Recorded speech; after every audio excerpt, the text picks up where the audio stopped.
Hello there, how are you doing? Hi. Yeah, if you are looking for some superficial conversation, you probably don't want to listen to me. But if you want to hear some real stuff about what is really going on, then perhaps you want to keep on listening. And not only that, because I don't care whether you listen to me, what I care about is whether you listen to yourself.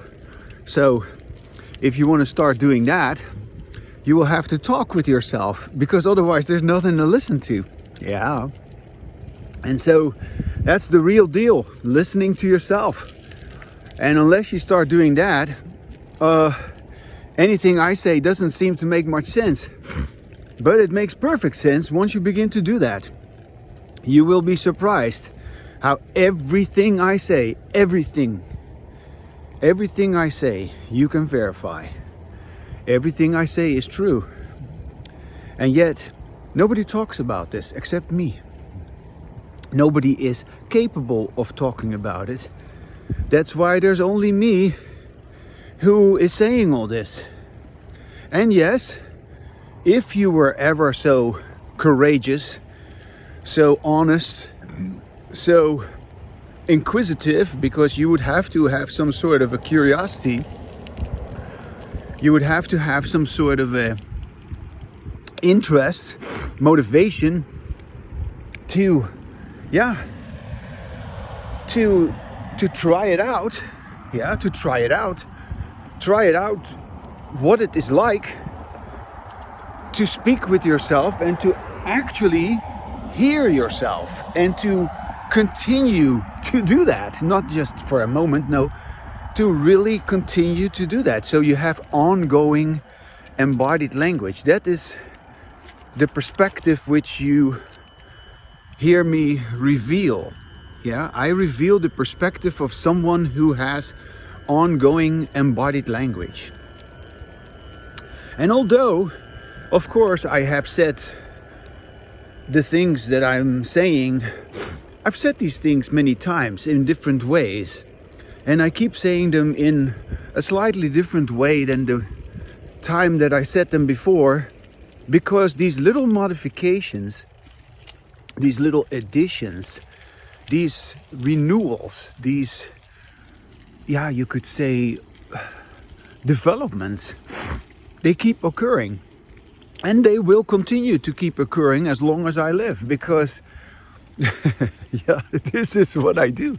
This is how I live. I have really continued to express my embodied language in spite of the fact that you and everybody else like you is involved in disembodied language. And I have withdrawn myself from your disembodied language. I don't care about your disembodied language. I let you have your disembodied language with other people, and I'm not part of it. And that's how I am able to have my ongoing embodied language. That's why I am riding my bicycle here in this beautiful surrounding. It is an early morning. The sun is about to rise, and I am on my bicycle. And I'm going to be speaking with you today once again, because I know that I've done it. But there's something that I need to say about the fact that it is really true. Yes, I've said this numerous times, but it is so important to recognize this aspect that I need to reiterate it again in the way I'm able to do it today. That there really is no language inside of us. So, to bluntly state it again, and I know, don't worry about the fact that I repeat myself. Don't make that a big deal, because that's not what this is about. It's just to put everything in place so that you can get the point of what I am revealing today. So, if you are a neurosurgeon, you can operate on people. You open their skull and you do a brain operation. A person who is doing stuff like that, and there are people, neurologists, who will have to operate on a person's brain or nervous system for that matter. And once they do that, they will have to open the skull, they have to open the body, they have to do an open heart surgery or whatever, yeah, spinal cord surgery. These are medical procedures that happen. Well, be realistic, yeah. The operation room is of course absolutely sterile. Yeah, everybody has to wash their hands. The instruments have been sterilized. There is incredible discipline in such a situation, yeah. Everything matters. The room temperature matters. We cannot be distracted. We cannot all of a sudden start talking about, I don't know, whatever, having nothing to do with what we're there for. No, we're focused. We're professionals. I don't know anything about neurosurgery, but that's what I know about such an environment. Highly educated people, highly skillful people, very specialized. Yeah, and they perform their acts. But the point I'm making here is that when they open your heart, yeah, we say things like, oh, he speaks from the heart. Well, no, you don't speak from the heart. That's just a figure of speech. There is no language in your heart. Yeah? And there is no language in your brain. There are no words inside of your head. And you don't have, as you say, thoughts inside of your head. That is just another figure of speech.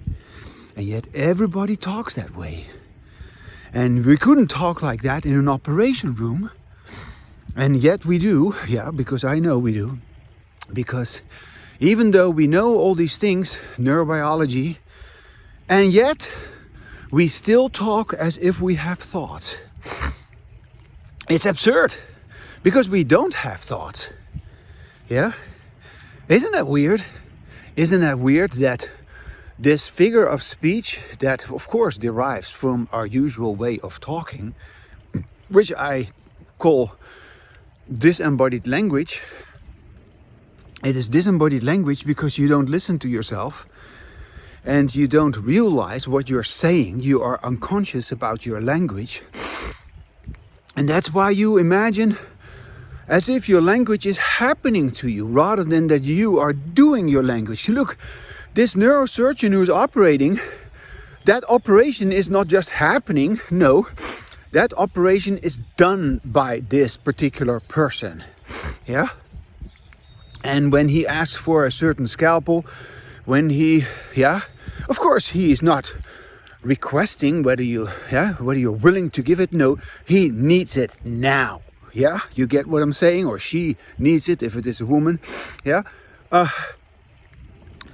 So it is very, very rigid environment if you consider. But rigid, it's not rigid. It's just the way it is. Everything is important. Time is important. It needs to be done quickly, or then the wound needs to be closed. All the machines need to be working, breathing. Person needs to be, seduced. For how do you call that? Having a. Hey, we meet again. Good morning.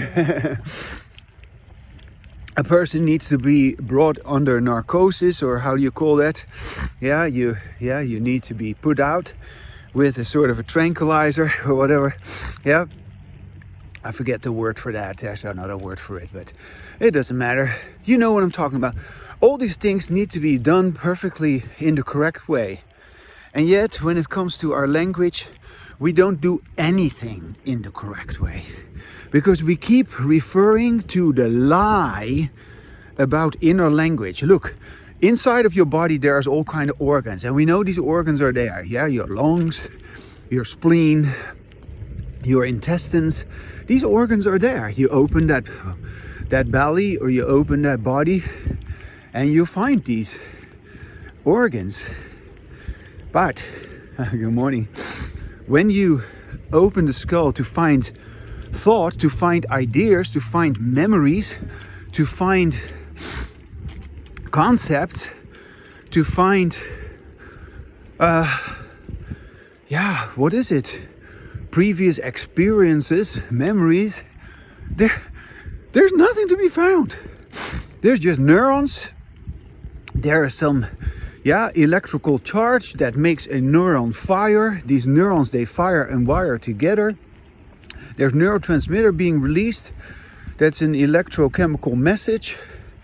And yes, in your body there's blood vessels, there's muscles, there are nerves that are connected, nerve tissue. But there is no language anywhere inside of us. And I cannot say this emphatically enough, because our false belief in inner language prevents us from having embodied language. And let me put it differently. Once you have embodied language, it is becoming clear to you that anything you still believe to be thinking, because your conditioning history doesn't all of a sudden end after you have a few moments of embodied language. So let's say you begin to speak out loud with yourself, you begin to listen to yourself, you begin to recognize like, wow, oh yeah, when I listen to myself, I say all these nice things that I want to hear, that matter to me. I say all these things which I'm capable of saying because I listen to myself. Oh, that's wonderful. Now, I feel relaxed. I feel happy. I am clear. I know that I have embodied language. I know that I'm listening to myself now. It is wonderful. It's totally different.